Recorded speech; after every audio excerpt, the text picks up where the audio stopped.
This is H.B. Stowe reporting from ANN, the Abolitionist News Network. Today we have an exclusive interview with a very prominent and controversial newspaper editor whose radical views on slavery have built him a large following of thousands, but have also made him one of the most despised men in the country. And the state of Georgia has even offered a $5,000 bounty for his arrest. Let's welcome the notorious WLG William Lloyd Garrison, a leading anti-slavery activist and a crusader with a cause. Thank you for having me, Miss Stowe. Mr. Garrison, you are known throughout the country for your fierce commitment to ending slavery. In your own words, can you briefly explain your views on slavery? Well, Mrs. Stowe, I will summarize it as this. I will not rest until we honor the words of our Declaration of Independence from Britain that guarantee that all men are created equal with certain inalienable rights. And by all men, I include black men because, unlike what my opponents may say, they are men and not, as they say, quote unquote, things.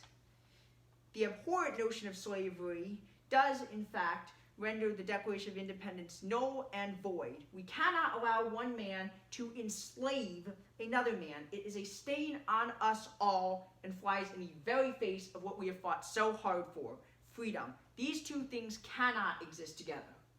Mr. Garrison, we live in an interesting time. Many new religions have been popping up recently, and many existing religions have been greatly expanding in recent days. More and more people today cite the Christian religion as an important factor in their daily lives and country. I totally agree with you on that. There also are many people who feel that our society has become too materialistic and has lost sight of what is truly important. I have stated in my works that man cannot worship God and mammon, that's another word for money, at the same time. I choose to live an enlightened path under God's law, which challenges us to answer to a higher standard, to stand erect rather than go on all fours like an animal. If society wants to condemn me for walking this harder road, then so be it for the glory of God.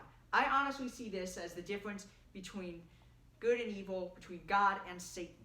We are nothing but hypocrites if we don't see that our country's most revered and fought for document is not being followed in practice. No compromise with slavery, liberty for each, for all, forever, man above all institutions, and the supremacy of God over the entire earth.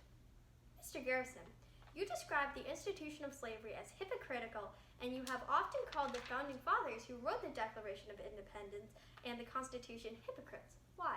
The Declaration of Independence asserts that all men are entitled to certain inalienable rights of life, liberty, and the pursuit of happiness, yet simultaneously its authors were denying those inalienable rights to several black Americans. We state that they are no better than animals that can be sold and possessed in markets, yet many slaveholders do invite slaves to share in their religion, to be baptized, and to practice their faith. If we really believe slaves are no better than animals, then why are we extending them the constitutional right to practice their religion? And if they are simply mindless creatures who are less than human, if they are treated like animals because they are like animals, then why are they counted in the census towards the population? Why are these southern states being rewarded for this abhorrent and revolting practice? This is blatant hypocrisy, and it's just awful, in my opinion. Looks like we're out of time. Thank you, Mr. Garrison. Thank you very much for having me, Ms. Stowe. For my Reformers Gala presentation, I decided to conduct a mock interview with William Lloyd Garrison so that I could carefully explain his positions on certain social issues, primarily slavery, as well as his reasoning, because I believe that by knowing these positions, one could best understand and analyze his writing. And also, I wanted to show how passionate and revolutionary the abolitionists were and how they were perceived and considered to be. I thought it would be interesting to portray the differing thoughts as well as the major events that are taking place in the country at the time, such as the Second Great Awakening.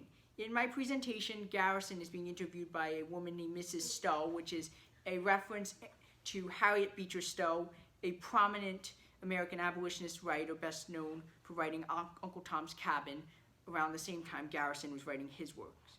The age of reform was occurring at this time, and its proponents advocated for social reform. They took a religious angle as well as a constitutional angle and use religion and constitutional rights to advocate for certain social changes and to advance its beliefs.